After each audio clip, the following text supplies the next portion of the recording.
स्वागत है आप सबका आपके चरण एडवेंचर अकेडमी पर। चलिए डिस्कस करते हैं 21 अप्रैल 2020 दिन मंगलवार के करंट अफेयर के बारे में। तो एक एक प्रश्न को समझते हैं। पहला प्रश्न हमारा है कि भारत सरकार ने लॉकडाउन का उल्लंघन के बाद 6 अंतर मंत्रालयी टीमों का गठन किया गया है। तो सबसे पहली चीज़ समझनी हमें ये होगी कि लॉकडाउन का उल्लंघन हुआ कहाँ कहाँ पर है।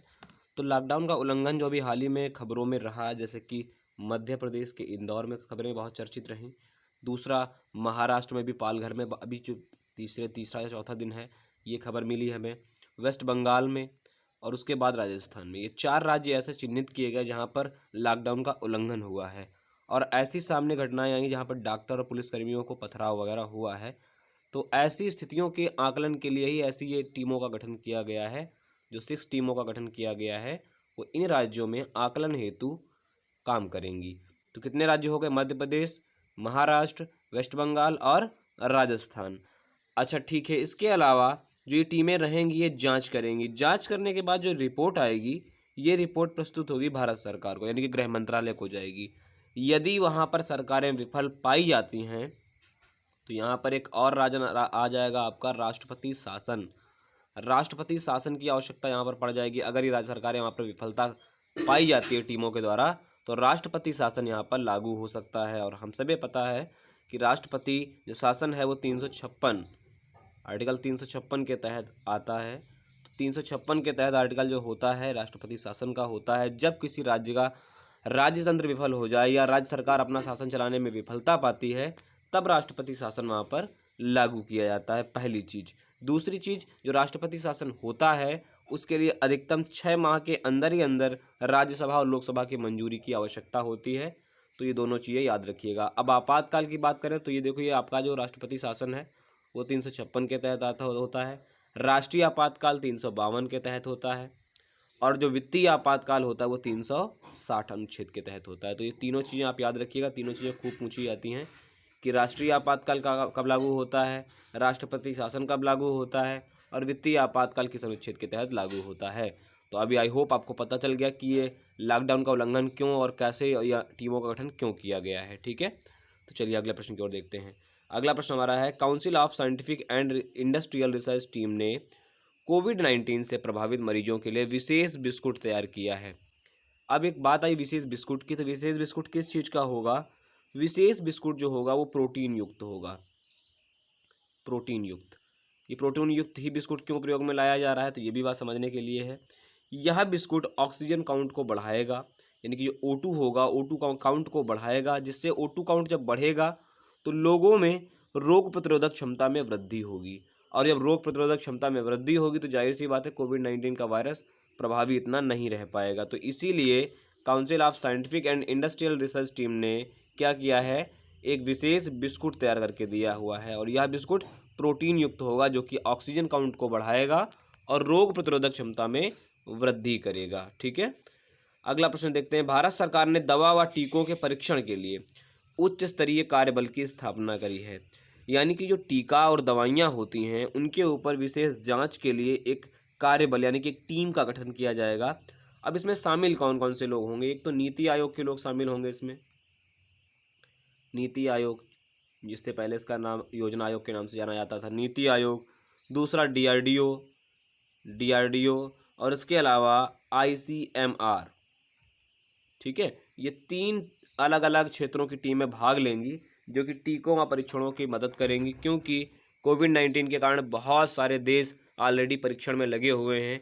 तो ऐसे रिसर्च सेंटर के लिए तीनों लोग आगे आएंगे, पार्टिसिपेट करेंगे और एक टीम का गठन करेंगे। तो ये हमें याद रखना है कि कौन कौन, तो आईसीएमआर, डीआरडीओ और नीति आयोग दवा व टीकों परीक्षण के लिए एक उच्च स्तरीय कार्यबल की स्थापना करेंगे। चलिए आगे देखते हैं। लॉकडाउन पश्चात ई कॉमर्स कंपनियों द्वारा गैर आवश्यक वस्तुओं की आपूर्ति पर रोक रहेगी। गैर आवश्यक मतलब ये हुआ जैसे कि बहुत सारी चीज़ें हैं जो हमें नीड उनकी बहुत कम होती है लेकिन उसकी डिलीवरी हम मंगाते हैं घरों पर, तो उसके लिए सरकार ने बोला है कि लॉकडाउन के पश्चात भी आप उन चीज़ों को नहीं मंगा पाएंगे। अभी आप रेफ्रिजरेटर हो गया, जैसे फ्रिज वगैरह हो गया, मोबाइल वगैरह हो गया या अन्य कुछ ज़रूरतों की चीज़ें हैं वो तो आप मंगा सकते हैं 20 अप्रैल के बाद, क्योंकि 20 अप्रैल यानी कि आज के बाद, जो आज 21 तारीख है, आज से आप इन सब चीज़ों का ऑर्डर कर पाएंगे और ये चीज़ें डिलीवरी आपकी हो पाएगी, क्योंकि लॉकडाउन बोला था कि कुछ चीज़ों में राहत मिल जाएगी 20 तारीख के बाद, तो ये वही चीज़ें हैं। ठीक है, तो 20 अप्रैल के बाद यानी कि आज से कुछ चीज़ें जो इम्पॉर्टेंट हैं जो ऑनलाइन के माध्यम से हम प्राप्त कर सकते हैं। ई कॉमर्स मतलब यही हुआ, ठीक है। ऑनलाइन जो हम लोग मंगाते हैं, चाहे फ्लिपकार्ट हो, अमेज़न हो या अन्य चीज़ें, अन्य भी वेबसाइट्स, बहुत सारे पोर्टल हैं। तो गैर आवश्यक वस्तुएं आप नहीं मंगा सकते हैं, बाकी इंपॉर्टेंट चीज़ें हैं वो आप मंगा सकते हैं, ठीक है। चलिए अगला देखते हैं। 20 अप्रैल को विश्व यकृत दिवस मनाया गया, यानी कि वर्ल्ड लीवर डे मनाया गया 20 अप्रैल को। अगर यकृत के बारे में देखें तो यकृत शरीर का दूसरा सबसे बड़ा अंग, और इसके अलावा इसके कुछ काम देख लेते हैं। जैसे संक्रमण से लड़ना, अगर व्यक्ति संक्रमित होता है तो इसका काम होता है संक्रमण से लड़ना। शर्करा को नियंत्रण करना, जो शुगर प्रभावित व्यक्ति होते हैं उसको नियंत्रण करना, शर्करा को नियंत्रण करना, पाचन में मदद करना। इसके अलावा जो पित्त का स्त्रावन होता है, जो पित्तरस का स्त्रावन होता है उसका काम करना।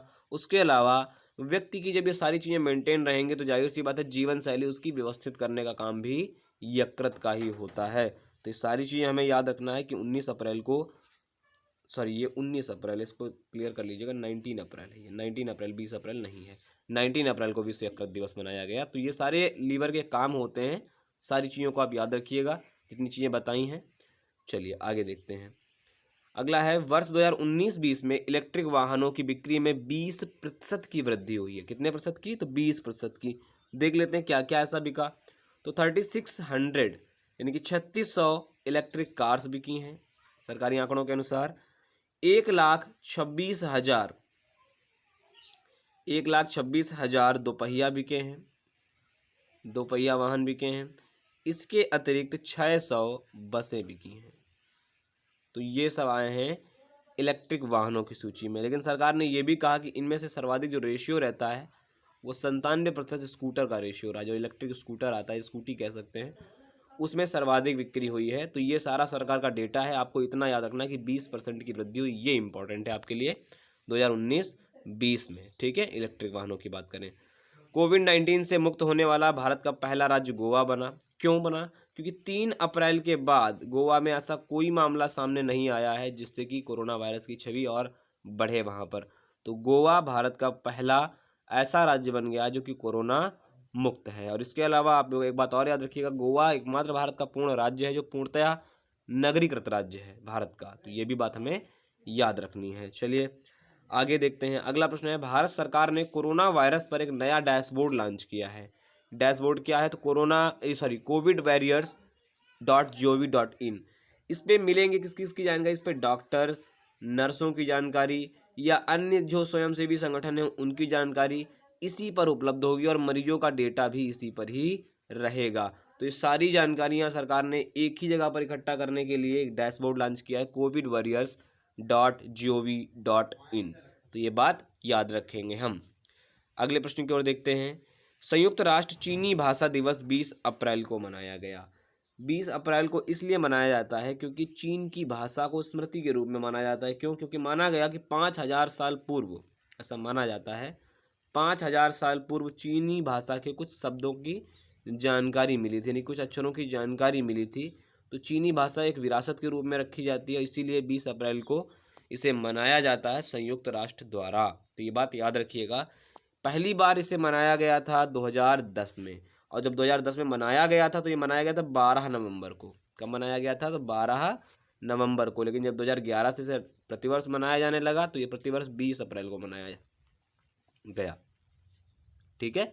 तो 20 अप्रैल को 2011 से मनाया जा रहा है। पहली बार 12 नवंबर को मनाया गया था संयुक्त राष्ट्र चीनी भाषा दिवस। अगर कुछ फैक्ट की बात करें तो चीन की जो भाषा है जो सर्वाधिक बोली जाती है पूरी दुनिया में वो है मैंडारिन, जिसे हिंदी में मंदारिन भाषा कहते हैं, ठीक है। तो ये बात आपसे खूब एग्जाम में पूछा था कि विश्व में सर्वाधिक बोली जाने वाली भाषा कौन सी है? तो मैंडारिन, याद रखिएगा, चीनी भाषा है मैंडारिन। तो ये आपका 10वां क्वेश्चन और अंतिम क्वेश्चन। अगला क्वेश्चन है कि पीवी सिंधु पर आधारित व वी कृष्णास्वामी द्वारा लिखित पुस्तक, यानी कि किताब आधारित किस पर है? तो पीवी सिंधु पर, और लिखा किसने है? तो वी कृष्णास्वामी द्वारा लिखित पुस्तक का नाम है shuttling to the top the story of PV Sindhu. तो ये किताब का नाम है, ये आप नोट डाउन कर लीजिएगा। ये किसने लिखी है? तो वी कृष्णास्वामी ने लिखी। किस पर आधारित है? तो पीवी सिंधु पर आधारित है। Shuttling to the top the story of PV Sindhu. PV Sindhu इसलिए बहुत महत्वपूर्ण है क्योंकि पीवी सिंधु एकमात्र भारत की महिला खिलाड़ी हैं जो विश्व की टॉप 10 सर्वाधिक कमाई की जो सूची है महिलाओं की एथलीटों में, उसमें टॉप 10 की सूची में एकमात्र महिला हैं जो कि आती हैं पीवी सिंधु। तो ये आपके थे 10 प्रश्न जो कि महत्वपूर्ण प्रश्न थे।